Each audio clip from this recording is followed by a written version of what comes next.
Welcome to Sadat once again. ভেবেছিলাম আজকে একই রকম ড্রেস পরে দুজনে বসে রয়েছে। আসলে এপিসোড করার ছিল একটা, কিন্তু হঠাৎ করে মাথায় একটা অন্য টপিক এলো, যে টপিকটার জন্য আর হাতে কিছুটা সময়ও ছিল, তাই ভাবলাম আজকে গিয়ে আর লাভ নেই। তো সেটাকে মানে আমি আজ পর্যন্ত সেই রকম কাউকে এখনো পর্যন্ত নিজে পার্সোনালি কাউকে পাইনি, যিনি মানে সবকিছু নিয়ে বলতে খুব সচ্ছল। মানে প্রত্যেকেই কিছু ব্যক্তিত্ব বা কিছু দেবদেবীকে নিয়ে কথা বলতে সচ্ছল আছেন, যদি আমার নজরে আছেন, কিন্তু তিনি সময় দিতে পারেননি এখনো। তো আজকে সেই দশ মহাবিদ্যার মধ্যে ছিন্ন মস্তা একটা মহাবিদ্যা, সেটা নিয়ে আমরা আলোচনা করব। এবং আজকের অতিথি আর নতুন করে তো পরিচয় করিয়ে তো আপনাদের কিছু নেই, তো আমি সরাসরি চলে যাই সুরজের কাছে। সুরজ, তুমি তোমার যে সম্ভাল বলে যে বইটা লিখেছো, সেই বইটার মধ্যে তো তুমি উল্লেখ করেছো যে ছিন্নমস্তা কিছু পার্ট। তো এই যে কানেকশনটা, এই কানেকশনটা নিয়ে যদি কিছু তুমি আমাকে বলো। সম্ভলের সাথে ছিন্নমস্তার সম্পর্কটা হচ্ছে সম্ভলের উৎপত্তি যেখান থেকে হয়েছে হুম। সেটা হলো উড্ডীয়ান পীঠের কালচার সম্ভলে বিস্তারিত হয়েছে হুম। এবং উড্ডীয়ান পীঠ বলা হয় আমাদের এই নাভি চক্রে অবস্থিত। হুম। হুম। ঠিক আছে, তো এই নাভি বিদ্যা যেটা হুম। সেইটারই বিস্তার হচ্ছে ওর উড্ডীয়ান থেকে সম্ভল সম্ভল সহস্রার চক্রের সাথে রিপ্রেজেন্ট করা হয়। হুম। তো সেইখানে হচ্ছে এর বিস্তার সম্ভল কালচক্রের ক্ষেত্র। ছিন্নমস্তার উপাসনা যখন কালচক্র উপাসনাতে বিস্তারিত হচ্ছে তখনই সেখানে সম্ভলে সেটা প্রতিষ্ঠিত হচ্ছে, যার জন্য সম্ভলে আমি যে সম্প্রদায়টিকে তৈরি করেছি সেটি হলো ছিন্নমস্তা উপাসক সম্প্রদায়। কারণ বৌদ্ধ বজ্রযান শাখাতে ছিন্নমস্তা হচ্ছে সর্বোচ্চ মহাবিদ্যা, মানে তারই উপাসনাতে শেষ হয়ে যাচ্ছে সকল সাধনা। তো সেই জন্যে সম্ভল যেহেতু the ultimate realm of tantra practice, hmm. তো সেই জন্য সেখানে ছিন্নমস্তা কুলদেবী হিসেবে অবস্থান করছে। আচ্ছা, আমি এবার সরাসরি আমি দেবী ছিন্নমস্তা টপিকেই আসছি। তুমি যদি একটু আমাকে ক্লিয়ার করে বলো, আমাদের অডিয়েন্স যারা আছেন, শিক্ষিত অডিয়েন্স, তাদের অনেকেরই জানার ইচ্ছা যে দশ মহাবিদ্যার মধ্যে তো ছিন্নমস্তাকে ধরি আমরা, কিন্তু দেবী ছিন্নমস্তার আবির্ভাব এবং উৎস, তুমি যেটাকেই বলো না কেন, যেভাবেই ধরো, এটা ঠিক কোথা থেকে এবং কিভাবে? আচ্ছা, দেবী ছিন্নমস্তা আমার মূলত দশ মহাবিদ্যার মধ্যে দেবীকে অন্যতম একটি মহাবিদ্যা হিসেবে ধরলেও হুম।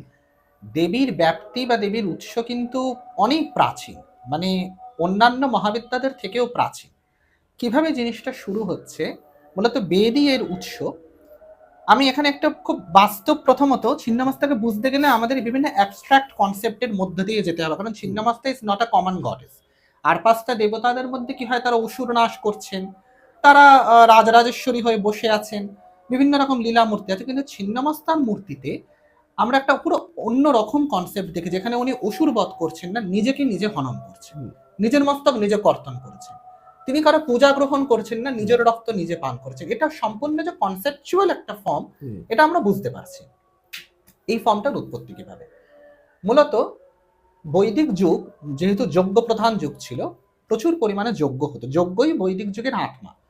তো সেই যে যজ্ঞের কনসেপ্ট, আমরা বৈদিক যুগের যজ্ঞ পদ্ধতি কিছুই হয়তো বর্তমানে প্রাপ্ত হয়নি, হুম। কিন্তু তাও টুকটাক আমাদের নলেজ আছে যে হুম। কিভাবে বৈদিক যুগে যজ্ঞ ইত্যাদি করা হতো।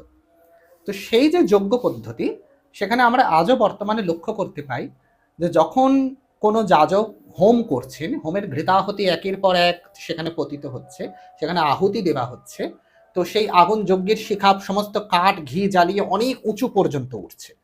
কিন্তু উঠতে উঠতে একটা সময় হয় কি, যখন সমস্ত কাঠগুলি পুড়তে শুরু করে দেয়, আগুনের তাপ আস্তে আস্তে কমতে শুরু করে দেয়। ঠিক আছে, এটা আমরা যারা হোম হুম। দেখেছি হুম। বা হোম করি আমরা প্রত্যেকে জানি যে আগুনের তেজ একটা সময় কমে আসে, তখন নতুন একটা কাঠ ওখানে যোগ করে দেওয়া হয় বা কিছু ভেষজ বা নতুন করে ঘৃতাহুতি দেওয়া হয়। তখন সাথে সাথে কিন্তু ঘিটা জ্বলে ওঠে না, একটু সময় নেয়, অনেক সময় ওই আগুনটা নিভু নিভু হয়ে আসে। হুম। এই যে কনসেপ্টটা, এটাকে যজুর্বেদে একটি গল্পের আকারে বলা হচ্ছে যে যজ্ঞ যখন করা হচ্ছে, সেই যজ্ঞের সময়তে যজ্ঞের শিখা অনেক উঁচু অবধি উঠেছে, কিন্তু উঁচু অবধি ওঠার ফলে সে প্রায় সবকিছু ধ্বংস করে দিচ্ছে, যেমন যজ্ঞের আগুন উঁচু অবধি উঠলে সব কাঠ টাট সব পুড়িয়ে হুম। ফেলছে। তো এমতাবস্থায় দেবরাজ ইন্দ্র কি করলেন, যজ্ঞের শিখা যখনই উঁচুতে উঠতে শুরু করে তখনই উনি যজ্ঞের মস্তক কেটে দেন। যজ্ঞের মস্তক কিভাবে কেটে দেন, আমরা যেরকম এই হোমের একটুখানি কাঠ নতুন করে যোগ করলাম, হুম। ঠিক সেইভাবে তিনি যজ্ঞের মস্তক কেটে দেন। সেটাকে বলা হচ্ছে বশৎকারেণ বজ্রেণ চিত্তা। তার মানে বশৎকার বজ্র দিয়ে তিনি অগ্নির মস্তক ছেদন করছেন। যেই ছেদন করলেন অগ্নি পালাতে শুরু করে। ওই যে বললাম অগ্নি নিভু নিভু হয়ে আসে, ওটাকে বৈদিক যুগেরা কল্পনা করছে অগ্নির শিখা পালাতে শুরু করেছে। এবার যজ্ঞের আগুন যদি যজ্ঞের সময় পালিয়ে যায় তাহলে তো যজ্ঞ নিভে যাবে, যজ্ঞ নষ্ট হয়ে যাবে। তো সেটা তো মানে একেবারেই সেটা অশুভ, প্রথমত সেটা তো করা যায় না। আর বিশেষ করে যেখানে বড় বড় যজ্ঞ করা হয়, আগেকার দিনে তো বিশাল বড় প্রায় মাসব্যাপী যজ্ঞ হতো। অশ্বমেধ যজ্ঞ, বাজপেয়, সোমযাগ, অগ্নিষ্টম ইত্যাদি প্রায় বহুদিনের যজ্ঞ ছিল। বর্তমানে তার অত্যন্ত লঘুরূপ আমরা পেয়েছি হয়তো সপ্তশতী যজ্ঞ, রুদ্রযজ্ঞ, মহামৃত্যুঞ্জয় যজ্ঞ। এর জন্য আগুনকে অনেকক্ষণ ধরে রাখতে হয়। কিন্তু আমরা প্রত্যেকে এটা উপলব্ধি করেছি যারাই আমরা হোম করি, যে এই আগুনকে ধরে রাখাটা কিন্তু একটা স্পেশাল বিদ্যা, এটা সবাই পারে না। এই আগুন কিন্তু কন্টিনিউ ধরে রাখা যায় না, একটা সময় আসবেই যখন অগ্নি নিভু নিভু হয়ে আসে। তো ওইটাকে বৈদিক যুগে কল্পনা করছে যে আগুন পালানো শুরু করেছে, যজ্ঞের আগুন যজ্ঞ বেদে ছেড়ে পালাতে শুরু করেছে। তো যজুর্বেদে এখানে একটি গল্প বলছে, যখন এরকম যজ্ঞের ইন্দ্র যজ্ঞের মস্তক কেটে দিলেন, তার মানে যজ্ঞকে উনি নিয়ামিত করলেন, কিন্তু যজ্ঞের মস্তক ইন্দ্রের ভয়তে পালাতে শুরু করেছে। এবার যখনই পালালো তখন কি হলো, অশ্বিনী কুমারোদয়কে ইন্দ্র বললেন যাও তোমরা গিয়ে যজ্ঞের আগুনকে ধরে নিয়ে আসো, যজ্ঞের মাথা নিয়ে আসো, নইলে যজ্ঞ হবে না। তো অশ্বিনী কুমারোদয় যজ্ঞের মাথাকে প্রচুর খুঁজলেন, কোথাও পাওয়া যায় না। শেষে একটি স্থানে উনি পেলেন। অশ্বিনী কুমারোদয় গিয়ে বললেন তুমি হোমকুণ্ডে ফিরে আসো, তোমাকে ছাড়া যজ্ঞ হবে না। তখন যজ্ঞের মস্তক বলে আমি হোমকুণ্ডে যাব না, আমি হোম করতে দেব না, আমি তার পরিবর্তে কি পাবো? আমার তো নিজের একটা দাবি থাকতে পারে, আমি ইন্দ্রকে আহুতি দিচ্ছি, অগ্নিকে আহুতি দিচ্ছি, মিত্র বলুন সবাইকে আহুতি দিচ্ছি, আমি নিজে কি পাবো? তখন অশ্বিনী কুমারোদয় বললেন তোমাকে আমরা তোমার জন্য স্বতন্ত্র একটা আহুতি দেব, মানে যজ্ঞের মস্তক নিজে একটা আহুতি প্রাপ্ত হবে। এই যে যজ্ঞের মস্তক বর পেল যে আমি যজ্ঞের আহুতি প্রাপ্ত হব, তখন যজ্ঞের মস্তক বললে তাহলে আমি আসতে রাজি। তো যজ্ঞের মস্তক তখন সেই আহুতি গ্রহণের জন্য যজ্ঞকুণ্ডে অবতীর্ণ হচ্ছেন, এবং অবতীর্ণ হওয়ার সঙ্গে সঙ্গে অশ্বিনী কুমারোদয় ভেষজ ঘিতে মাখিয়ে আহুতি দিলেন গায়ত্রী মন্ত্রে। এই যে কনসেপ্টটা তৈরি হলে এরপরে আস্তে আস্তে কিন্তু হোমের আগুন আবার শুরুতে উঠবে, আবার হোম আমি নির্বিঘ্নে চালু করতে পারবো।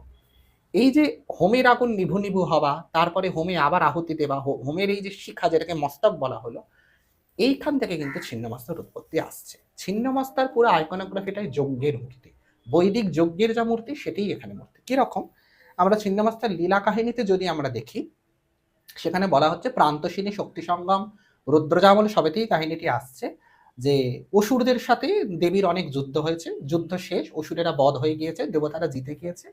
তো দেবী ছিন্নমস্তা, তখনও ছিন্নমস্তা তিনি নাম, তার নাম প্রচণ্ড চণ্ডিকা।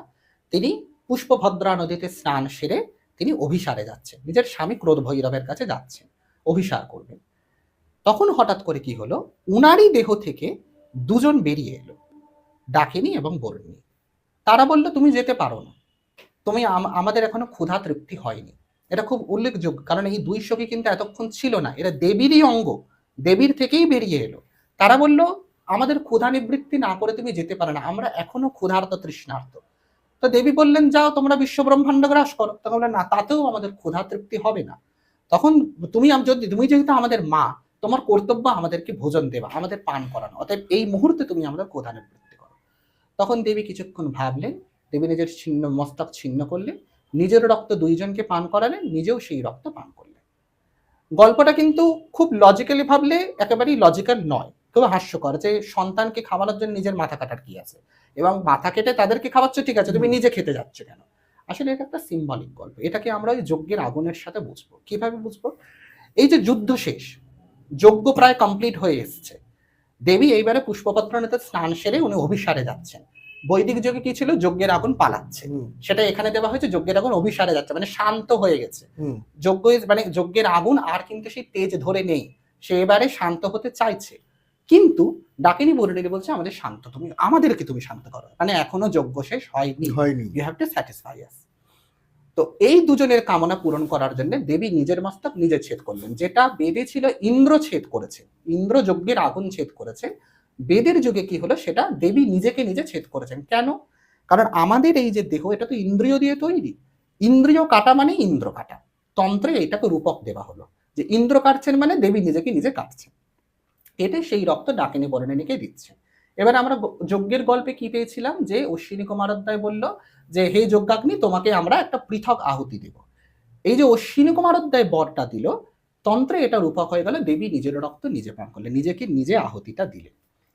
এইবারে এখানে একটা কষ্টের ব্যাপার আছে, এখানে একটা ভীষণ রকম ডিসঅ্যাপয়েন্টমেন্টের কনসেপ্ট আছে, যেখানে অথর্ববেদে আমরা এই কনসেপ্টটা পাবো, ঋগ্বেদেও আমরা এই জিনিসটা পাচ্ছি। যেরকম ঋগ্বেদে এক জায়গায় বলা হচ্ছে প্রচুর আহুতি, প্রচুর হোম করা হচ্ছে সমস্ত কিছু, কিন্তু ঋগ্বৈদিক ঋষি জিজ্ঞেস করছে কাস্মাই দেবায় হবিষা বিধেম, আমি মিত্রকে আহুতি দিলাম, অগ্নিকে আহুতি দিলাম, সবাইকে আহুতি দিচ্ছি, কিন্তু অ্যাকচুয়ালি আমি কার উদ্দেশ্যে আহুতি দিচ্ছি এবং কেন দিচ্ছি সে প্রশ্ন করতে শুরু করে দিয়েছে। যজুর্বেদে যেরকম উচ্ছিষ্ট সুক্ত যেটি আছে, উচ্ছিষ্ট যজ্ঞে সর্বে দেবী দেবা দেবীশ্রিতা, সেখানে বারবারই বলা হচ্ছে বাজপেয়, অগ্নিষ্টম, অশ্বমেধ, সোমযাগ সবই যজ্ঞ আছে, কিন্তু এই যজ্ঞগুলো তো মানে কোনো মূল্য নেই। মানে এটা বৈদিক ঋষি যজ্ঞ করতে করতে বলছে, কেন বলছে? উচ্ছিষ্ট যজ্ঞের একটু ডেসক্রিপশন দিয়ে এটার সাথে ছিন্নমস্তা ইন্টিগ্রাল পার্ট জড়িয়ে রয়েছে।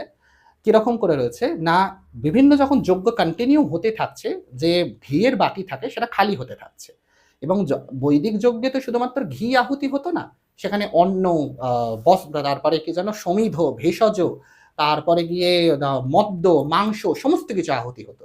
মানে প্রথম উপার্জন, প্রথম পরিশ্রমের ফল সবই প্রায় আগুনে চলে যেত। বৈদিক ঋষি এটাতে ক্লান্ত হয়ে উঠেছিলেন, তিনি বলতে শুরু করেছেন সবই আহুতি দিয়ে দিলাম, পড়ে রয়েছে এইটুকু মাত্র ঘি, এই কি জীবন? মানে এই নিয়ে থাকতে হবে আমাকে? এই যে তীব্র ব্যাকুলতা, তীব্র বিরহ, তীব্র যে একটা মানে কষ্ট তিনি অনুভব করেছেন যে সব আগুনে দিয়ে দিচ্ছি, ফল কবে পাবো তার নিশ্চয়তা নেই। এটা আমাদের নিজেদের বাস্তব জীবনেরও একটা অনুভূতি। আমরা যাগ যজ্ঞ তপস্যা পরিশ্রম সবই হয়তো করছি, ফল কবে পাবো? এই ঘি পড়ে থাকা এইটুকুই কি আমরা পাবো? এই যে পড়ে থাকা, এই যে অবশিষ্ট থাকা, এটাকে বলা হয় বৈদিক যুগে, এই অংশটাকে বলা হয় ব্রহ্ম উদন, ব্রহ্মের উদন। এইটা দিয়ে শেষ হোম করা, হোমের শেষের অন্তিম আহুতিটা দেওয়া হয়, অন্তিম ব্যাহৃতি হোম করা হয়, সেইটা করা হচ্ছে উচ্ছিষ্ট শক্তি। এবং সেখানে বলা হচ্ছে অশ্বমেধ যজ্ঞ করলাম, বাজপেয় যজ্ঞ করলাম, সমস্ত যজ্ঞ, বেদ পাঠ করলাম, ব্রত করলাম, অনেক কিছু করলাম, কিন্তু সত্য এই পড়ে থাকে ঘিটা, মানে সত্য অসার, জীবনে কিছু নেই, একটা পিওর নিহেলিজম যেটাকে বলছে।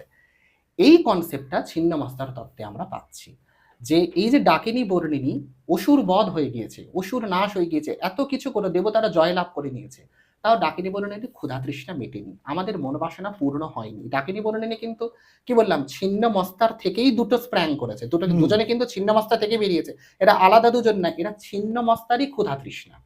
আমি অসুরবধ করলাম, এবারে ছিন্নমস্তাকে বুঝতে গেলে কিন্তু খুব ফার্স্ট পার্সনে বুঝতে হবে, নিজেকে বুঝতে হবে, যে আমি সমস্ত কিছু করলাম, আমি দেবতাদের কার্য সাধন করলাম, অসুরবধ করলাম, তাও আমার তৃপ্তি নেই কেন, তাও আমি শান্তি পাচ্ছি না কেন? সেই আমাদের যে বুভুক্ষা, সেই আমাদের যে কাতরতা, সেইটা আমাদেরকে প্রশ্ন করছে আমাদের ক্ষুধা নিবৃত্তি কিসে হবে। এই ক্ষুধা নিবৃত্তির জন্যে তারা হলো দেবীর কাছে চাইছে, তারা দেবীর কাছে চাইছে, মানে আমি আমার কাছে চাইছি যে কিসের মাধ্যমে আমি লাইফের ফুলফিলমেন্ট পাবো, আমি যজ্ঞ করে পাবো, আমি পরিশ্রম করে পাবো, আমি ঈশ্বরকে পূজা করে পাবো, আমি কি করলে পাবো? সমাধানটা কি? ছিন্নমস্তা নিজের মস্তক নিজে ছেদ করলেন, করে রক্তপান করেন। তার মানেটা কি? আনন্দের যা উৎস, আমার জীবনের যেটা লক্ষ্য, সেটা আমার মধ্যেই আছে, ওটাই আমাকে পান করতে হবে। কিন্তু কিভাবে? খুব ভালো করে লক্ষ্য করুন, ছিন্নমস্তার আইকনোগ্রাফিটা, মস্তক রয়েছে, বডি রয়েছে, তিনি নিজের রক্ত নিজে পান করছেন, ডাকিনী বর্ণিনীকে ভুলে যান, নিজের রক্ত নিজে পান করছেন, সেই রক্ত কিন্তু দেবীর পেটে যাচ্ছে না, তিনি রক্তটা জাস্ট টেস্ট করছেন। এইটাই আমাদের মনে রাখতে হবে, তিনি রসে বসে রয়েছেন কিন্তু তাতে অ্যাটাচ হচ্ছেন না। এটাই হচ্ছে আমাদের জীবনের সব থেকে বড় মেসেজ। আমরা সবই করব, আমরা সব রকম কর্ম করব, যোগ্যদান তপস্যা করব, শুধু যোগ্যদান তপস্যা কেন, আমরা সংসারও করব, পড়াশোনাও করব, চাকরি বাকরি করবো, সবই করব, বন্ধু বান্ধবও করব, আমরা প্রেমও করব, আমরা সবই করব, কিন্তু কোনো কিছুর সাথে আসক্ত হতে পারবো না। এটা খুব কষ্টের। ছিন্নমস্তানে যার মস্তক কেটেছেন, যন্ত্রণা তো আছে, কিন্তু এই যন্ত্রণাকে বুকে নিয়েই আমাদের কাজ করতে হবে, আমাদের নিরাসক্ততা, কারোর প্রতি আসক্ত থাকতে পারবো না। কারণ ডাকিনী বর্ণিনীর ক্ষুধা তৃষ্ণা মিটবে না, যেটা আমাদের পাশ্চাত্যের সুবিখ্যাত পণ্ডিত লাকা বলেছেন, আমাদের অবজেক্ট পেটিট কখনো স্যাটিসফাই হয় না। আমরা আমাদের বাসনাকে নাম দিচ্ছি, গাড়ি চাই, বাড়ি চাই, স্ত্রী চাই, পরিবার চাই, সন্তান চাই, আমরা এগুলো এক একটা নাম দিচ্ছি, কিন্তু অ্যাকচুয়ালি কেন চাই, এই কেনর কোনো উত্তর আমরা জানি না, যেটা বৈদিক যুগেও প্রশ্ন করেছে, কাসমাই দেবায় হবিষামি দেব, কার উদ্দেশ্যে হোম করছি, কেন করছি? এই যে ডিসস্যাটিসফ্যাকশন, এটা কোনোদিন ফুলফিল হবে না, কোনোদিন এই বুভুক্ষা শান্ত হবে না। একমাত্র আমাদের বুভুক্ষা শান্ত হবে আমার নিজের মাধ্যমে, আনন্দের নিদান আমার মধ্যে আছে, আমাকে সেই ব্যবস্থাটা করতে হবে। কিভাবে করতে হবে? নিরাসক্ত থাকার মাধ্যমে, কোনো কিছু এক্সপেকটেশন না রাখা, এই যে নিজেকে পুরো সমস্ত কিছুর থেকে ছিন্ন করে দেওয়া। ছিন্নমস্তা কথার মানে হচ্ছে ছিন্নাম আস্তি, আস্তি মানে এক্সিস্টেন্স, সমস্ত এক্সিস্টিং পদার্থ থেকে, আমার বাসনা কামনা সমস্ত কিছু থেকে নিজেকে ডিট্যাচ যখন আমরা করে নেব, তখনই আমরা ছিন্নমস্তা হবে। এবং ছিন্নমস্তাকে বুঝতে গেলে আমাদের সবার প্রথম নিজেকে বুঝতে হবে। কারণ ছিন্নমস্তাকে তুমি মা বলে বা দেবী বলে, ভগবতী বলে উপাসনা করতে পারবে না। ছিন্নমস্তাকে উপাসনা করতে গেলে তোমাকে ওই জায়গায় রাখতে হবে, তোমাকে ছিন্নমস্তা হতে হবে, হয়েই তোমাকে পুজো করতে হবে। এটাই মানে ছিন্নমস্তা বেসিক্যালি পুজো। এটা কোনো কোনো জায়গায় সেই তুমি ওই শূন্য থেকে শুরু করার মতন কথাটা বলছো, মানে একদমই তাই। কারণ আমাদের শূন্য থেকে শুরুও ঠিক বলব না। শূন্যতাই আল্টিমেট রিয়ালিটি।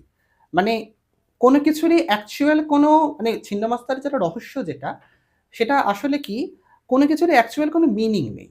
মানে ছিন্নমস্তা উপাসনার ওই যে বললাম বৈদিক যুগ থেকে শুরু হয়েছিল। বৈদিক যুগের যে যজ্ঞের মাধ্যমে যে ডিসস্যাটিসফ্যাকশন, যে বিভিন্ন রকম দেবদেবীতে বিশ্বাস, কিছুটা নাস্তিকতার জন্ম দিয়েছিল। যেটাকে গোগ্রাসে গ্রহণ করেছিল পরবর্তীকালের বৌদ্ধরা। কারণ বৌদ্ধরাও তো যজ্ঞ কর্মকাণ্ডে ভীষণভাবে অতিষ্ঠ হয়ে উঠেছিল। বৈদিক যুগে এই যে যজ্ঞ দান তপস্যা তাও চলছিল, তারা তাদের মধ্যে ছিন্নমস্তার কনসেপ্টটা ছিল গায়ত্রী নামে। তারা গায়ত্রী বলেই যজ্ঞ শিখাকে গ্রহণ করত।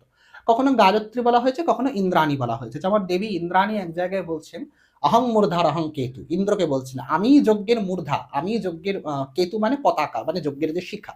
ইন্দ্রাণী নিজেই বলছেন, মানে ইন্দ্রাণীর বক্তব্যটা কি, যে ইন্দ্র তুমি আমাকে আহুতি দাও না, বা আমি তোমার অধীন নই, আমাতে আহুতি হয় বলে তুমি ইন্দ্র হচ্ছ। এখানে কিন্তু স্বার্থবাদ একটা আমরা পাচ্ছি, যে শক্তির জন্য শক্তিমান শক্তিমান হচ্ছেন, শক্তি ছাড়া শক্তিমান কিছু করতে পারেন না, ইন্দ্রাণী অ্যালাউ করছেন, that's why Indra is Indra. তো যজ্ঞের আগুনকে এখানে ইন্দ্রাণীর সাথে তুলনা করা হয়েছে বেদী। আবার আরেক জায়গায় গায়ত্রীর সাথে, এবং গায়ত্রী তো আমাদের হিন্দু ধর্মের প্রাণ, ব্রাহ্মণ মাত্রই গায়ত্রী উপাসক হবেন, গায়ত্র ছাড়া কোনো কিছুই সম্ভব না। তো এই গায়ত্রীরও এক জায়গায় বলা হয়েছে যে ইন্দ্র গায়ত্রীর শিরচ্ছেদ করেছিলেন। মানে ওই যে গায়ত্রী, মানে গায়ত্রী যে মন্ত্রটা ব্রাহ্মণরা পাঠ করে, তুমি ওই হ্যাঁ হ্যাঁ গায়ত্রীর হ্যাঁ, কথা বলছো? গায়ত্রীর আচ্ছা। কথা বলছি। এই গায়ত্রীকে যেমন বলা হয় ছিন্ন পাদা গায়ত্রী। গায়ত্রী যে মন্ত্রটা, সেটা কিন্তু ৩ ভাগে ছিন্ন। ছিন্নমস্তাও ত্রিধা বিভক্ত, ডাকিনী, বর্ণিনী, বৈরোচনী। তো বৈদিক যুগে কিন্তু ছিন্নমস্তা গায়ত্রী নামে ভীষণভাবে প্রচলিত ছিল। কিন্তু বৌদ্ধ যুগে কি হয়েছিল, বৌদ্ধরা কিন্তু এই কনসেপ্টগুলিতে, কারণ আলটিমেটলি বৈদিক যুগে সবই রিচুয়াল হয়ে যাচ্ছিল, যাগ যজ্ঞ ব্রত ইত্যাদি জিনিসপত্র, কোর ফিলোসফির চর্চা কেউ করছিল না, কেউ আধ্যাত্মিক চর্চার দিকে যাচ্ছিল না, যোগ সাধনা বা নির্বাণের পথে কেউ এগোচ্ছিল না। বৌদ্ধরা কি করেছিল, ডিউরিং দা মোটামুটি ধরে নিন এই ১০ম থেকে দ্বাদশ শতক, ঠিক আছে, একটা লং স্প্যান অফ টাইম, সেখানে যখন সহজযান বা বজ্রযানের কনসেপ্ট যখন তৈরি হচ্ছে, তারা কিন্তু এই বেদের অসারতার যে কনসেপ্টগুলো, বেদের মধ্যে যে অসার বা বেদের মধ্যে যে ডিসস্যাটিসফ্যাকশনের যে থটগুলো, সেগুলিকে গ্যাদার করে তারা কিন্তু এই ছিন্নমস্তা উপাসনাটাকে প্রারম্ভ করলেন, যেটাকে হেবজ্রযান বা হেবজ্র কাল্ট বলা হয়। হেবজ্র কাল্টেরই ছোট মানে ছোট নামটা হচ্ছে বজ্রযান। এটা প্রথম শুরু করেছিলেন সিদ্ধাচার্য বিরূপাক্ষনাথ, যাকে আমরা চর্যায় বলি বিরূপা, খুব ফেমাস উনি। তো বিরূপা এই প্রথম ছিন্নমস্তা উপাসনা প্রস্তুত করেছিলেন। এছাড়া অদ্বয় বজ্র সংগ্রহ, তারপরে আরো অনেক জায়গাতে আমরা পাচ্ছি, যেরকম নারোপা তিলোপার প্র্যাকটিসেও আমরা ছিন্নমস্তার কনসেপ্ট পাচ্ছি। ইন্দ্রভূতি, তিনিও ছিন্নমস্তা প্র্যাকটিসকে প্রবর্তন করেছিলেন। এদের কনসেপ্টটা ছিল শূন্যতা। শূন্যতা জিনিসটা অ্যাকচুয়ালি কি, যে এই যে আমাদের এই প্রেজেন্ট মোমেন্টটাই বাস্তব, অতীত বলেও কোনো কিছু নেই, ভবিষ্যৎ বলেও কোনো কিছু নেই, দুটোই আমাদের কাছে ভীষণ রকম একটা হেয়ালি, অবাস্তব। যেটা বর্তমানে রয়েছে সেটা এক্সিস্টিং আমাদের প্রেজেন্ট, এই প্রেজেন্ট মোমেন্টটাই রয়েছে, এই প্রেজেন্ট মোমেন্টটাকেই আমাদের সেলিব্রেট করতে হবে, এবং এটাই আমাদের একদম সনাতন সত্য। এবং শূন্যতা এখানে কোথা থেকে আসছে, এই প্রেজেন্ট মোমেন্টের মধ্যে আমরা যে আনন্দ রসকে গ্রহণ করব, বৌদ্ধের শূন্যতা কিন্তু রিক্ততা নয়, নট নিহিলিজম, মানে কিছু পাবো না ওই শূন্যতা নয়, বা খালি কলসি ওই রকম টাইপের নয় যে কিছুই হবে না নেগেটিভ, ওরকম নয়। এখানে হচ্ছে কিছুই পাবো না, কারণ পাওয়ার কিছু নেই, সবই আমার মধ্যে আছে। ওই যে ছিন্নমস্তা নিজের রক্ত নিজে পান করছেন, সমস্ত এসেন্স আমার মধ্যে আছে, অতএব আমাকে নিজের মধ্যে নিজে মগ্ন হতে হবে। দিস ইজ শূন্যতা, যার জন্য বৌদ্ধরা বলে শূন্যাত্মক ওহাম, আমার আত্মাই শূন্য। তো এই যে নিজের মধ্যে শূন্যতাকে খুঁজে পাওয়া, এটা বৌদ্ধ বজ্রযানের শুরু হলো, যেটার কমপ্লিট ম্যানিফেস্টেশন হচ্ছে আমাদের ছিন্নমস্তা। এটা মোটামুটি বিরূপাক্ষাচার্য এই মূর্তিটা প্রথম প্রবর্তন করেছিলেন, যার জন্য ভীষণ ফিলোসফিক্যাল আইকনোগ্রাফি। আচ্ছা, আমি এখানে তোমার কাছে আরেকটা প্রশ্ন আসবো। তোমার কথার মধ্যে একবার উঠে এলো যে গায়ত্রী মন্ত্র ৩টে পাঠে বিভক্ত, এটা তুমি কেন বলছো?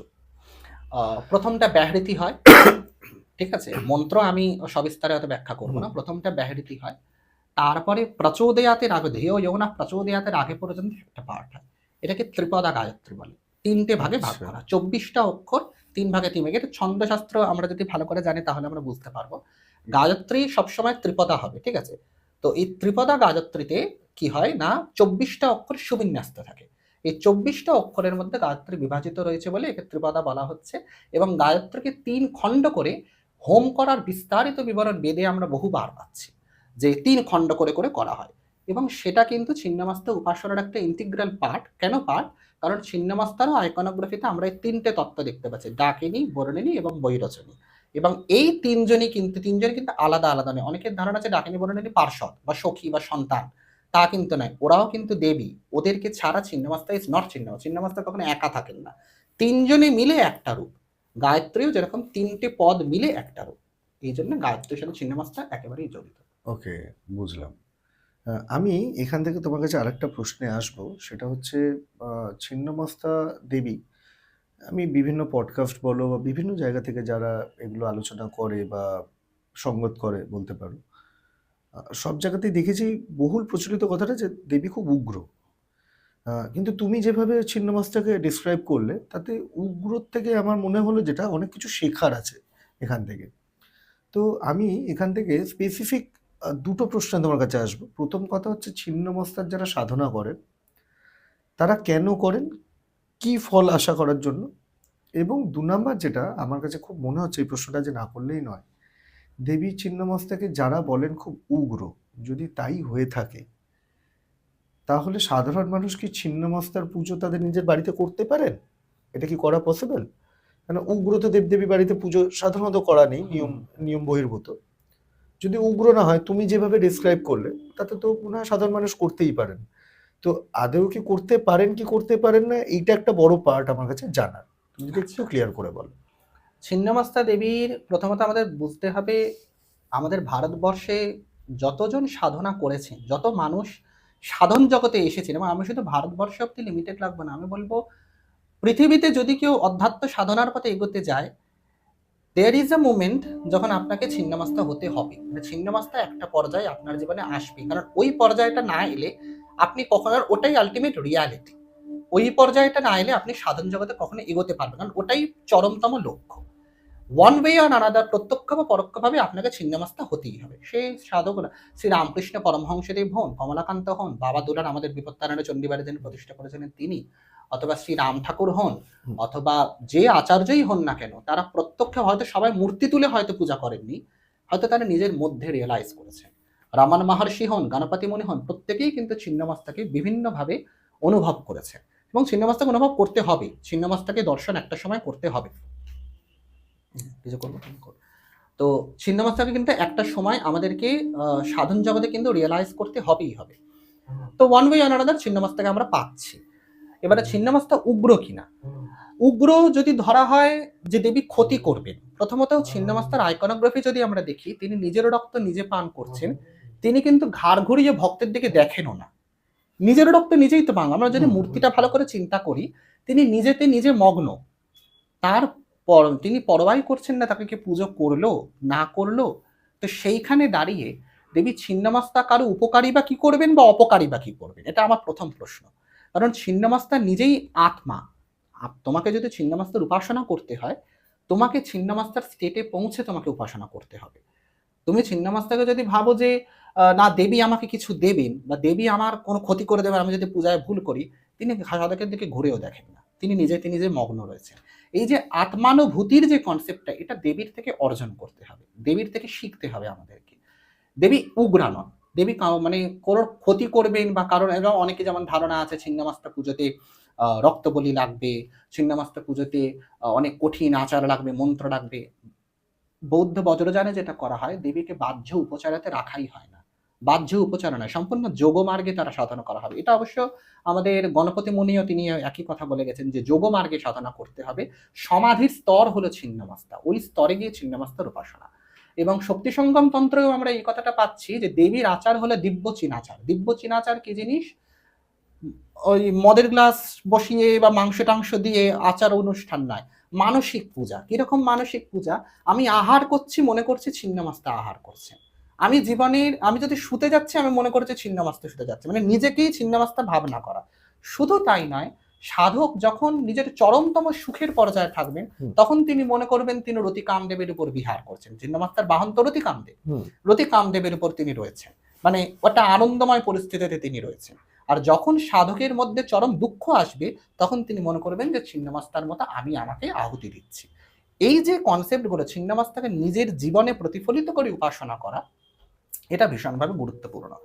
তো দেবী উগ্রা কখনোই নন, তবে দেবীর উপাসনা করার জন্য অধিকারী হতে লাগে। যেটা যে কোনো আমাদের হিন্দু ধর্মে নারায়ণ পূজা হোক, গণেশ পূজা হোক, যে কোনো পূজা উপাসনা করতে গেলেই অধিকারী হওয়া ম্যান্ডেটরি। ছিন্নমস্তা উপাসনা করতে গেলেও অধিকার লাগবে, সেটা গুরুদেব দিয়ে দেন। এবং সবাই ছিন্নমস্তা উপাসনা যে করতে পারবে এটা সম্ভব নয়। তার কারণ হচ্ছে সব মানুষ কিন্তু আত্মাহুতির জন্য রেডি নয়, সবাই কিন্তু আত্মত্যাগের জন্য প্রস্তুত না। কারণ ছিন্নমস্তা আলটিমেটলি তোমাকে কিন্তু বৈরাগ্যের পথে পরিচালিত করবে, তোমাকে এটা বুঝিয়ে দেবে। তোমাকে হয়তো সবই জীবনে দেবে, যেমন তন্ত্রসারে একটি কথা বলা হয়েছে, ছিন্নমস্তা বটল শুরুই হচ্ছে যে পুত্রার্থী পুত্র পাবে, ধনার্থী ধন পাবে, এই ষোড়শী বিদ্যার উপাসনা করলে, যেহেতু ছিন্নমস্তার মূল মন্ত্র 16 অক্ষর যুক্ত, ওই জন্য ষোড়শী বিদ্যা বলা হয়, যে এই ষোড়শী বিদ্যার উপাসনা করলে যে যা চাইবে তাকে তাই দেওয়া হবে। এবং তন্ত্রসারে এ কথাও স্পষ্ট করা হয়েছে যে গৃহীদের জন্য ছিন্নমস্তার একটি ধ্যান বলা হয়েছে, সন্ন্যাসীদের জন্য ছিন্নমস্তার একটা আলাদা ধ্যান বলা হয়েছে। তার মানে সন্ন্যাসীও যেমন পুজো করতে পারবেন, গৃহীরাও কিন্তু পারবেন। এবং আমাদের রাজস্থানের বহু রাজপুত পরিবারে কিন্তু ছিন্নমস্তা কুলদেবী ছিল, গৃহস্থেই তারা পূজা করত। কিন্তু প্রথমত দীক্ষিত হতে লাগে। আর 2 নম্বর কথা হচ্ছে, ছিন্নমস্তা উপাসনা করতে করতে সাধকের মধ্যে স্বাভাবিকভাবেই বিষয় বাসনা আস্তে আস্তে কমতে শুরু করে দেয়। আস্তে আস্তে মানুষ বুঝতে শুরু করে জীবনের সবই অসার। ওই উচ্ছিষ্ট সুক্তের সময় বৈদিক ঋষিরা যেমন মনে করতো সবই করছি, কিন্তু এগুলোর কোনো মূল্য নেই, আসল জিনিস হচ্ছে ব্রহ্ম, যা পড়ে আছে, যা আমার মধ্যে আছে, সেটাই আসল বস্তু। এই যে তীব্র বৈরাগ্য সঞ্চার করে, সব মানুষ তো এটার জন্য প্রস্তুত নয়। তাদের জন্য এই দেবী উগ্র, কারণ দেবী উগ্র এই কারণেই তোমাকে বৈরাগ্যের পথে পরিচালিত করবে। কিন্তু তুমি যদি চাও যে না আমি ওই স্টেট অব্দি যেতে চাই, আমি ওই পজিশনটা চাই, যে না আমিও এই সাংসারিক বন্ধন থেকে মুক্ত হয়ে নিজের মধ্যে নিজে স্যাটিসফাই হয়ে, আমি কারোর উপর ডিপেন্ডেন্ট থাকতে চাই না, আমার আনন্দ আমার মাধ্যমেই আমি পাবো, এই যদি মানে মানসিকতা থাকে, যে ছিন্নমস্তাকে যখন অন্তর থেকে অনুধাব আত্মস্থ করতে পারবো, তাহলে সেই ছিন্নমস্তা তার জন্য অত্যন্ত উপকারী, এবং সাধক মাত্রই এই উপাসনা করবেনই করবে। যেটা করতে পারবে। হ্যাঁ, আমার মতে পারবে। আচ্ছা সুরজ, আমি তো এই কথাটা শুনলাম তোমার থেকে ছিন্নমস্তার ব্যাপারে। এখন আমার আরেকটু প্রশ্ন একটা মাথায় এলো, সেটা হচ্ছে যে ছিন্নমস্তার পুজোর যে বিধি বা কিছু তিথি সামগ্রী, এবং বারবার যে আমরা প্রত্যেকটা এর আগের যে এপিসোডটা নিয়ে কিছুক্ষণ আগে আমরা আলোচনা করছিলাম, সেখানেও একটা বলির প্রথা উঠে এলো। আবার এই ছিন্নমস্তার টপিকটা আলোচনা করতে করতে সেখানেও তুমি একটা বলির প্রথা বললে। তো বলিদান তো আস্তে আস্তে বন্ধই হয়ে যাচ্ছে, বিশেষ করে পশু বলি। তো সেক্ষেত্রে অনেকেরই একটা জিজ্ঞাসা আছে যে তাহলে বলিদান প্রথার যদি বন্ধই হয়ে যায়, তাহলে এই সমস্ত দেবদেবীর যেখানে আর কি বলিদান ম্যান্ডেটারি বলা আছে শাস্ত্রে, তো সেই ক্ষেত্রে বলিদানের সাবস্টিটিউটটা কি এখানে? কি বলিদানটা আসলেও কি এটা রক্তেরই বলিদান দিতে হয়, মানে পশু বলিদান ম্যান্ডেটারি? এইটা একটু আমাকে একটু যদি ক্লিয়ার করে বলো তুমি। ছিন্নমস্তার উপাসনা বামাচারে এবং দক্ষিণাচারে 2 মার্গেই করা যায়। এবারে আমাদের মনে রাখতে হবে বলি দিচ্ছে কারা। খুব লজিক্যালি যদি আমরা চিন্তা করি, যারা আমিষ ভোজী, আমরা আহার শুদ্ধির জন্য আমরা বলি দিই। তার কারণ কি, অনিবেদিত কোনো কিছুই গ্রহণ করতে নেই। একজন বৈষ্ণব যদি মানে কোনো খাদ্য গ্রহণ করতে চান, তিনি ভগবানকে নিবেদন করে গ্রহণ করেন। আমরা তেমনি কোনো খাদ্য যদি গ্রহণ করতে চাই, আমরা আমাদের আরাধ্য দেবতাদেরকে আহার প্রদান করি, যেটা তাদের কাছে প্রিয়। প্রত্যেক দেবতারই নিজস্ব ভাব আছে, যেমন শ্রীকৃষ্ণের ভাব বা নারায়ণের যে ভাব, সেখানে আমরা নিরামিষ শুদ্ধাচারটাই আমরা পাচ্ছি। সূর্যের উপাসনাতে যেমন স্ট্রিক্টলি নিরামিষের বিধান আছে, কারণ তিনি সর্বজীবনের অধিকর্তা। তো এইরকম করে বিভিন্ন দেবতার ভাব অনুসারে তার পূজাটা করা হয়। তো কালী বা নৈঋত্য বা ভৈরব বা বিভিন্ন বামমার্গের যে দেবদেবী আছে, তাদের আমরা পাচ্ছি কপাল পাত্র, মুন্ডমালা ইত্যাদি গ্রহণ করে, তার মানে তারা মাছ মাংস ইত্যাদি খান, এবং বলাও আছে তাদের শাস্ত্রে। তো সেখানে তাদেরকে সেই উপচার প্রদান করতে হবে। ছিন্নমস্তার ক্ষেত্রেও মাছ মাংসের উল্লেখ রয়েছে, তিনি আমিষ ভোজী, তিনি নিজের রক্ত নিজেই পান করেছেন। এবার এখানে একটা ইন্টারেস্টিং পয়েন্ট হচ্ছে, রক্ত বলিটা ম্যান্ডেটারি নয় ছিন্নমস্তা পুজোয়। তার কারণ ওই যে বললাম, দেবী নিজের রক্ত নিজেই পান করছেন, তার রক্ত তার কাছে অমৃতময়। তিনি নিজের রক্ত পরিত্যাগ করে কেন ছাগলের রক্তে পরিতুষ্ট হবেন, সেটা তো গন্ধযুক্ত রক্ত, সেদিকে উনি যাবেন না। কিন্তু আমরা তো এজ এ ভক্ত আমাদের তো আহার শুদ্ধির একটা প্রয়োজন আছে, এবং hmm. Chhinnamasta is not about suicide. তিনি হুম। আমাদের সাধকদেরকে এরা বলছে না যে তুমি সুইসাইড করো, হুম। আমি গলা কেটেছে বলে তুমিও গলা হুম। কাটো। সেটা তো তার শিক্ষা নয়। হুম। তার শিক্ষাটা হচ্ছে জীবনের মাধ্যমে আত্মত্যাগ করা। তো এই জীবনের মাধ্যমে যদি আমরা আত্মত্যাগ করি, তো সেখানে পূজা কর্মকাণ্ড সেটাও একটা চলে আসছে। তো সেখানে কর্মকাণ্ডে আমরা যদি কোনো কিছু খাই বা কোনো কিছু গ্রহণ করি, সেটা ভগবানকে নিবেদন করে গ্রহণ করব। তো যারা আমিষভোজী তাদেরকে গুরুদেব বামাচারণে নির্দেশ দেবেন যে তুমি যেহেতু আমিষভোজী তুমি বামাচারের মাধ্যমে দেবীর পূজা করো। যারা নিরামিষভোজী তাদেরকে দক্ষিণাচারের মার্গ প্রদান করে তাদেরকে উপাসনা প্রদান করবেন। ২ মার্গেই ছিন্নমস্তার উপাসনা করা যেতে পারে। কারণ ছিন্নমস্তা এই যে বললাম আল্টিমেট সাধনা করতেই হবে মানুষকে। তো এটার জন্য বলিটা ম্যান্ডেটরি নয়, তার উপাসনা করাটা কিন্তু ভীষণভাবে গুরুত্বপূর্ণ। এবারে যারা রক্তবলি দিতে পারবেন না বা পশু বলি দিতে পারবেন না, তাদের জন্য শাস্ত্রে তো বিবিধ বিধান প্রদান করা হয়েছে। যেরকম বলি মানেই কিন্তু রক্তবলি, পশু বলি নয়। বলির মধ্যে যেমন আ লাউ, কুমড়ো, তারপরে আখ ইত্যাদি যেমন ঘাত বলি করে প্রদান করা যেতে পারে। তেমনি ভাত বলি, পরমান্ন বলি, মাস ভক্ত বলি ইত্যাদি বলে দেওয়া যেতে। তারপরে গুরোদন বলি ইত্যাদি বিভিন্ন রকম বলির কথা কিন্তু শাস্ত্রে আছে, যেগুলো নৈবেদ্য দিয়েও কিন্তু বলি প্রদান করা যায়। মানে সব রকম খাবার একত্রিত করে সেটাকেও নৈবেদ্য বলি হিসেবে প্রদান করা যেতে পারে। আবার ঘাত বলি দিয়েও বলে দেওয়া যেতে পারে। কিন্তু ঘাত বলিটা যারা দিতে মানে স্বচ্ছন্দ তারা প্রদান করবেন। যারা স্বচ্ছন্দ নয় তারা সাধারণ নৈবেদ্য বলে দিবেন। আমিষভোজীরাও যে সবসময় বলি দিয়েই আ আ মানে পশু ঘাত করেই যে বলি দেন তা কিন্তু নয়। আমিষভোজীরা অনেক সময় মাছ মাংস রান্না করে সেই রান্না করা পদও কিন্তু বলি দেবে দেবীকে প্রদান করেন। রক্ত কোনো পশুর রক্ত ইম্পোর্টেন্ট নয়। কারণ দেবী নিজের রক্তে নিজে পরিতুষ্ট। কিন্তু আচার হিসেবে বামাচারের তো একটা নিজস্ব দাবি থাকে। মানে বামাচারী যা তুমি যখন প্রবেশ করেছো তোমাকে বামাচার নিয়ম পালন করতে হবে। ট্র্যাডিশনটা মেইনটেইন করতে হবে। সেই ট্র্যাডিশন রক্ষার্থে বলিদান, বামাচার ইত্যাদি মানে মাছ মাংস গ্রহণ করা এগুলো কর্তব্য। যারা দক্ষিণাচারে তারা দক্ষিণাচারে করবেন, এবং ছিন্নমস্তা পুজো যেরকম বললাম যেকোনো মানুষই যেহেতু করতে পারবেন, তারা নিজেদের অধিকার বুঝে অবশ্যই গুরুর থেকে দীক্ষা নিতে লাগবে। গুরু যদি দীক্ষা দেন, অধিকার দেন তবেই এই উপাসনা করা উচিত। তারপরে গুরুদেবের নির্দেশ অনুসারে পূজা করতে হবে। গুরুদেব যদি বলেন না তোমাকে বলি দিতেই হবে, তাহলে গুরু নির্দেশ সর্বোপরি, তাহলে বলিদান দিতে হবে। আর যদি গুরুদেব বলেন যে না প্রয়োজন নেই, তাহলে প্রয়োজন নেই। সত্যি কথা বলতে দেব-দেবীদের কোনো কিছুর প্রয়োজন, তারা পরব্রহ্ম। হুম। কিন্তু আমাদের স্থূল দেহের যেহেতু আমাদের দেহই আমাদের দেবতা, তো সেইখানে আমাদের দেহের চাহিদারও কিন্তু একটা মূল্য রয়েছে। কারণ পুরাণতন্ত্রে একটি কথা বলা হয়েছে, ভগবান শিবই বলছেন, "আমি নিজের জিহ্বা দিয়ে কোনো প্রসাদ গ্রহণ করি না, ভক্তের জিহ্বা দিয়ে প্রসাদ গ্রহণ করি।" তো ভক্তের জিহ্বার কিন্তু গুরুত্ব আছে। তো ভক্ত যদি আমিষাশী হয়, সে আমিষ নৈবেদ্য গ্রহণ করবে দেবীকে প্রদান করে। এতে কোনো অসুবিধা নেই। আচ্ছা, আজকে তো প্রায় একদম শেষ মুহূর্তেই পৌঁছে গেছি। আমি আর একটাই তোমাকে প্রশ্ন করব। অ্যাকচুয়ালি সবাই উগ্রদেবী, উগ্রদেবী, উগ্রদেবী বলে বলে ছিন্নমস্তাকে এমনভাবে একটা রিপ্রেজেন্ট করেছে সাধারণ মানুষের কাছে। তো মানুষ এই দেবী মানে আজকে তোমার থেকে যেটা আমি জানতে পারলাম, তাতে আমার কাছে সত্যি কথা বলতে কি আমি এর আগেও তোমাকে বললাম যে আমার কাছে যতটা না ভয়ভীত করেছে দেবীর স্বরূপটা নিয়ে, কারণ আমরা এই সাধারণভাবে যে মূর্তিটা দেখে অভ্যস্ত, ওই ৩টে রক্তর ধারা বেরিয়ে যাচ্ছে মুন্ডন হাতে, কপালপাত্র এক হাতে, আর দুদিকে দুটো অনুচর। তো দেখে তো যে কেউ ভয় পাবে। তো অ্যাকচুয়ালি এটা তোমার থেকে জানার পরে আমার কাছে কনসেপ্টটা চেঞ্জ হলো, এবং সেখানে ভয়ের থেকে বেশি আমার জানার ইচ্ছাটা প্রবল বেড়ে গেছে, এবং আমার মনে হচ্ছে কোনো কারণে এটা হয়তো সাধারণ মানুষেরও জানাটা খুব প্রয়োজন, এবং নিজের মধ্যে এই সত্তাটাকে জাগানোটা খুব প্রয়োজন। কারণ আমরা তো মূলত বেঁচে থাকি মানে নিজেদের ওই প্রাচুর্য একদমই একটা তাই। লাইফে। আমার মনে হয় এইটা খানিকটাও যদি মানুষ রপ্ত করতে পারে, তাহলে দেশের মধ্যে অন্তত আরেকটা সেকেন্ড বাংলাদেশ হবে না। যাই হোক, নিশ্চয়ই। জোকস অ্যাপার্ট, কারণ বর্তমান যা পরিস্থিতি সেখানে আমার কাছে এই এক্সাম্পলটাই সব থেকে আগে এলো। তো যাই হোক, আমি জানতে চাই যেহেতু রিপ্রেজেন্ট করা হয়েছে যে শ্মশানচারী দেবী উনি, হুম। এটা কি আদতেও সত্যি মানে দেবীর বাসস্থান কি শ্মশানে? তাহলে সেক্ষেত্রে তো আহ, সাধারণ মানুষ বাড়িতে পুজোই করতে চাইবে না ওনার। ব্যাপারটা যেটা হচ্ছে শ্মশানের কনসেপ্টটা বিভিন্ন জায়গায় বিভিন্ন রকম রয়েছে। শ্মশান হলো আমাদের জীবনের সবথেকে চরমতম বাস্তব। হুম। ঠিক বা আছে? মহাশূন্য। মহাশূন্য। একটা সময় আমাদের প্রত্যেককেই শ্মশানে যেতে হুম। হবে। মৃত্যুমুখী আমাদের হতেই হবে। দেবী সেই চরম সত্যের স্থানে অবস্থান করছে। তো এটার সাথে আমাদের জীবনের সংঘাত নেই। আমরা সংঘাতটা তৈরি করছি। আমরা মনে করছি শ্মশানটা আমাদের অ্যান্টিথেসিস। সেটা আমাদের সাথে কোনো সম্পর্ক নেই বা আমরা মৃত্যুকে উপেক্ষা করতে চাইছি। উপনিষদে বৃহদারণ্যক উপনিষদে যেমন বলা হচ্ছে, ওটির সাথেও ছিন্নমস্তা কানেকশন ওতপ্রোত রয়েছে যে আদিতে এক মৃত্যু ছিল। সেই মৃত্যুর অনন্ত বুভুক্ষা ছিল। বুভুক্ষাকে সংস্কৃতে বলা হচ্ছে অসনায়া। তার এই বুভুক্ষা ছিল। সেই বুভুক্ষা শান্ত করতে তিনি সৃষ্টি করলেন। কি করে করলেন? তিনি নিজের মধ্যে নিজেই এই সৃষ্টিকে তৈরি করলেন। করার পরে তিনি বললেন, আমি এই সৃষ্টিকে ভক্ষণ করব।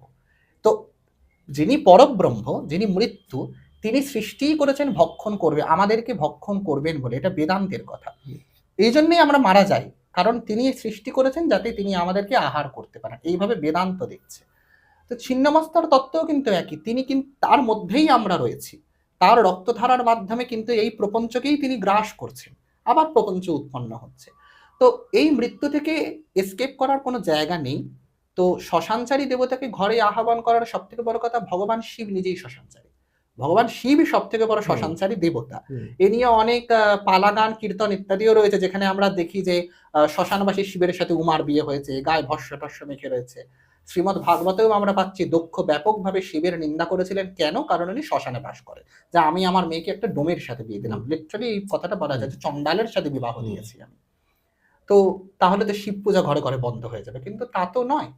আমাদেরকে বাস্তবটাকে প্রথমত মেনে নিতে হবে যে মৃত্যু সত্য, দুঃখ সত্য। যেরকম প্রাচীন বৈদিক ঋষিরা মেনে নিয়েছিলেন যে এই জীবনে হয়তো সবই আগুনে ভস্মীভূত হয়ে যাবে, কিন্তু যেটা পড়ে থাকবে সেটাই ব্রহ্ম। উচ্ছিষ্ট যজ্ঞিরে সার্বে দেবী দেবা দেবীশ্রিতা। এই উচ্ছিষ্ট মানে উৎকৃষ্টের অবশিষ্ট। এই সব উৎকৃষ্ট, জীবনের সব উৎকৃষ্ট, আমাদের সুখ দুঃখ, আমাদের যা কাছে লাইভলিহুড, আমরা যা কাছে এনজয় করছি, সবই হয়তো উৎকৃষ্ট, কিন্তু এগুলোর কোনোটাই থাকবে না, সব আগুনে একটা সময় ভস্মীভূত হয়ে যাবে। যেটা পড়ে থাকবে, যে স্মৃতি, যে আনন্দ, যে অনুভূতি, যেটা আমি শিখলাম, যেটা পড়ে রইল, এটাই সনাতন ব্রহ্ম।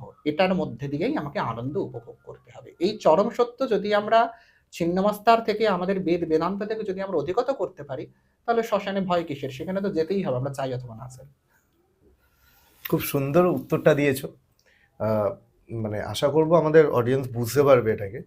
তো যাই হোক, আমি একদম শেষেই চলে এসেছি। আর শেষ তোমাকে একটা প্রশ্ন আমি করব, করে আজকে অনুষ্ঠানটা আমি এখানেই শেষ করব। কারণ সবসময় তো তোমাকে পাওয়া যাবে না, তুমি খুব ব্যস্ত। যতগুলো প্রশ্ন মাথায় এসছে করে নেওয়াটা ভালো, নাহলে আবার অডিয়েন্স বলবে আমার একটা ছোট্ট প্রশ্ন ছিল যেটা করা হয়নি। আর একটা খুব স্বাভাবিকভাবে কি বলতো, একটা এপিসোড একবার চলে আসার পরে তারপরে যখন অডিয়েন্স আবার একটা প্রশ্ন করে, সেই একটা প্রশ্নের জন্য তো আবার একটা এপিসোড, গোটা এপিসোড করা যায় না। আর সত্যি কথা বলতে সবার সময়ও হয় না, তুমিও সময় দিতে পারো না, ব্যস্ত থাকো। আমরা যতটা প্রশ্ন করে নেওয়া যায় অডিয়েন্সের জন্য। তো যাই হোক, আজকের শেষ যে প্রশ্নটা আমি তোমার কাছে করব, সেটা ছিন্নমস্তাকে তুমি যেভাবে ডিফাইন করলে আমার খুব ভালো লেগেছে। আমি আশা করবো আমাদের দর্শকদেরও খুবই হয়তো ভালো লেগেছে বা লাগবেও। এখানে আমার একটা ছোট্ট প্রশ্ন, সেটা হচ্ছে যারা এই দশ মহাবিদ্যা বলতে আমরা যেটা বুঝি, মানে 10টা মহাবিদ্যা, এখানে শুরুটা হচ্ছে কালী দিয়ে, রাইট? আমি যদি খুব ভুল না করি। তো ছিন্নমস্তা দেবী ইনি কত নম্বর বিদ্যা, এবং এই দেবদেবীর যারা মানে দশ মহাবিদ্যা যারা প্র্যাকটিস করে বা করছেন, কোন কোন দেবদেবীর মানে দেবীর কোন কোন রূপগুলোর বেসিক্যালি মানে বিদ্যা অর্জন করার পরে তারপরে ছিন্নমস্তাতে যেতে পারেন? আচ্ছা, এটা একটা মূলত বিরাট বড় কনসেপ্ট, মানে মিসকনসেপশন আছে যে Dashamahavidya is the ultimate reality. মানে দশমহাবিদ্যা হয়তো এই ক্রোনোলজিটাই ফলো করতে হবে। আসলে আমাদের এই দশমহাবিদ্যার কনসেপ্টে, এটা বিশ্বসার তন্ত্রের একটা খুব সাধারণ শ্লোক, যেখানে বলা হয়েছে অনন্ত কোটি মহাবিদ্যা আছে, তার মধ্যে 10 জন কলিযুগে পূর্ণ সিদ্ধিরা। কলিযুগে তারা সিদ্ধি প্রদান করেন, তারাকে কালী, তারা, ষোড়শী, ভুবনেশ্বরী, ভৈরবী, ছিন্নমস্তা ইত্যাদি। সেখানে জাস্ট 10টা নাম তুলে ধরে দেওয়া হয়েছে। এটা কিন্তু ক্রোনোলজিক্যাল মানে ব্যাপার নয়, এটা হচ্ছে 10 জন দেবী, তার আমি যে কোনো একজনের উপাসনা করতে পারি, সেই মহাবিদ্যা আমাকে কলিযুগে পূর্ণ সিদ্ধি প্রদান করবে। মহাকাল সংহিতাতে যেমন 51 জন মহাবিদ্যার কথা বলা হয়েছে, সেখানে শুরুটা হচ্ছে লক্ষ্মী দিয়ে, শেষ হচ্ছে গুহ্যকালী দিয়ে বা কামকলা কালী দিয়ে। তো এইভাবে সেখানে ক্রোনোলজি বলা হয়েছে। তারপরে কোথাও কোথাও 64 মহাবিদ্যার উল্লেখ আছে। বিশ্বসার তন্ত্রেই 32 ষোড়শ এরকম ভাগ আছে, শক্তি সঙ্গমেও এরকম ভাগ করা আছে। তার মানে মহাবিদ্যার যে 10 জনই ইম্পর্টেন্ট, এটা কিন্তু ম্যান্ডেটরি নয়, এটা জনশ্রুতি হয়ে গিয়েছে। এবং এটা মানুষের মধ্যে প্রচলিত হতে হতে যে হ্যাঁ 10 জন মহাবিদ্যাই হচ্ছে আলটিমেট। যেমন বিষ্ণুর 10 অবতার কনসেপ্ট, সেখানেও মনে রাখতে হবে, সেখানে যেমন বলা হচ্ছে নারায়ণের অনন্ত অবতার, কিন্তু তার মধ্যে এই 10 জন প্রধান। সেটা কেন প্রধান হলো? খুব ক্লিয়ারলি বললে শ্রীমদ ভাগবতে 24 জন অবতারের পার্টিকুলার মেনশন করা হয়েছে। জয়দেব গোস্বামী সেখান থেকে শুধুমাত্র 10 জনকে বেছে নিয়েছিলেন যে এদের আমি নাম কীর্তন করব। আচ্ছা। এই কনসেপ্টই দশমহাবিদ্যার ক্ষেত্রে কিন্তু হয়েছে প্যারালাল করার জন্য, যে আমাদেরও 10 জন মহাবিদ্যা আছে। ইট ইজ নট ম্যান্ডেটরি যে দশমহাবিদ্যাই যে আমাকে ফলো করতে হবে, কারণ যারা ছিন্নমস্ত উপাসক হন তাদের আগে কোনো দীক্ষার প্রয়োজন পড়েও না। মানে গুরু যদি চান ছিন্নমস্তার একাক্ষর মন্ত্র দিয়ে তাকে প্রথমে দীক্ষা দিলেন, তারপরে দক্ষর, তারপরে ত্রক্ষর, এরকম করে ষোড়শাক্ষর মন্ত্র, এইভাবে তাকে ছিন্নমস্তার মানে সবই ছিন্নমস্তারই প্রদান করা হলো। তাকে হয়তো আজীবন অন্য দেবদেবী লাগবেও না। কিন্তু আমাদের হিন্দুদের তো একটু বহু দেবতার ব্যাপার আছে, একটা দেবতাতে আমরা সন্তুষ্ট নই, তো তাই জন্য আমরা কেউ কালী নিচ্ছি, কেউ তারা নিচ্ছি, এটা ক্রোনোলজির ব্যাপার নেই। তবে শক্তি সঙ্গম তন্ত্রে বলেছে সাধক যদি চায়, সাধকের যদি স্বচ্ছন্দ হয়, তবে কালী সাধনা করে, তারা সাধনা করে ছিন্নমস্তায় প্রবেশ করতে পারবে। এটা একটা ক্রম দেওয়া হয়েছে। কেউ চাইলে তারা কালী হয়ে ছিন্নমস্তা প্রবেশ করতে পারবে, তার মানে ছিন্নমস্তার সাথে কালী তারা উপাসনা করা যায়। যারা শ্রীবিদ্যা শ্রীকুলের সাধক হয় তারা করে কি, তারা হলো গিয়ে ছিন্নমস্তার উপাসনা করে ত্রিপুরা সুন্দরী বারাহী ছিন্নমস্তা, মানে বারাহীর উপাসনা করে ছিন্নমস্তাতে প্রবেশ করে তারা। কারণ অনেকের মতে শুরুতেই ত্যাগের মন্ত্র নেওয়া উচিত না, কারণ ছিন্নমস্তা ভীষণভাবে আত্মত্যাগ আত্মজ্ঞানের দেবী। তো সেই জন্য শুরুতেই ত্যাগের মন্ত্র না নিয়ে প্রথম জীবনটা কোনো দেবদেবতাকে একটু ভোগ সুখে কাজে লাগিয়ে নিলাম, তারপরে শেষ জীবনে না হয় সমাধির জন্য ছিন্নমস্তা গ্রহণ করলাম, এরকম অনেকে করে থাকে। কিন্তু কেউ চাইলে ছিন্নমস্তা যদি গুরু চান শুরু থেকেই ছিন্নমস্তা করা যায়। এর জন্য দশমহাবিদ্যার ক্রোনোলজি ফলো করার কোনো দরকার নেই। আচ্ছা, এটাই হলো। যাই হোক, আমি আশা করবো আজকে মানে দর্শকদের খুব ভালো লেগেছে এই এপিসোডটা দেখে। আবার কোনোদিন তোমার সঙ্গে দেখা হবে, আবার আরো তো অনেক টপিক নিয়ে আমাদের অলরেডি কথাবার্তা চলছে, আমরা আগামী দিনেও কথাবার্তা বলবো। আগামী দিন তোমার প্রচুর এপিসোড আসবে, আমার যা প্ল্যান আছে, তোমার মুক্তি নেই খুব তাড়াতাড়ি আমার হাত থেকে। তো যাই হোক, আশা করি আপনাদেরও খুব ভালো লেগেছে। আমি সবাইকে বারবার একটাই কথা বলবো, আপনারা দেখছেন, শুনুন, বোঝার চেষ্টা করুন। যদি কোথাও আপনাদের কোনো প্রশ্ন আপনাদের মনে এসে থাকে, আপনারা কমেন্ট করতে ভুলবেন না। আমরা কিন্তু উত্তর সবসময় দিতে চাই। আপনারা যদি প্রশ্ন না করেন, আমাদের পক্ষে বোঝা সম্ভব না যে আপনাদের মনে কি চলছে। তো সুতরাং কোথাও যদি কোনো প্রশ্ন আপনাদের মনে থাকে, অবশ্যই সেটা কমেন্ট বক্সে কমেন্ট করে জানাবেন। এবং যারা যারা আমাদেরকে ফলো করছেন, দেখছেন, তারা আগামী দিন আমাদের সঙ্গে জুড়ে থাকবেন। এবং যাদের যাদের ভালো লাগছে এপিসোডগুলো, তারা কিন্তু লাইক, শেয়ার অ্যান্ড সাবস্ক্রাইব করতে ভুলবেন না। এবং যারা যারা নতুন, তাদেরকেও বলবো ভিডিওটাকে স্কিপ করে না দেখে প্রথম থেকে আমরা কি বলছি সেটাকে টোটাল ভিডিওটা দেখবেন। আমার মনে হয় আপনাদের মনে আর নতুন কোনো প্রশ্ন থাকবে না। তারপরেও যদি কোনো প্রশ্ন থাকে, আপনারা নিশ্চয়ই আমাদেরকে কমেন্ট করে জানাবেন। আমরা আগামী দিন সেগুলোর উত্তর দিয়ে আপনাদের সামনে তুলে ধরার চেষ্টা করব। নমস্কার।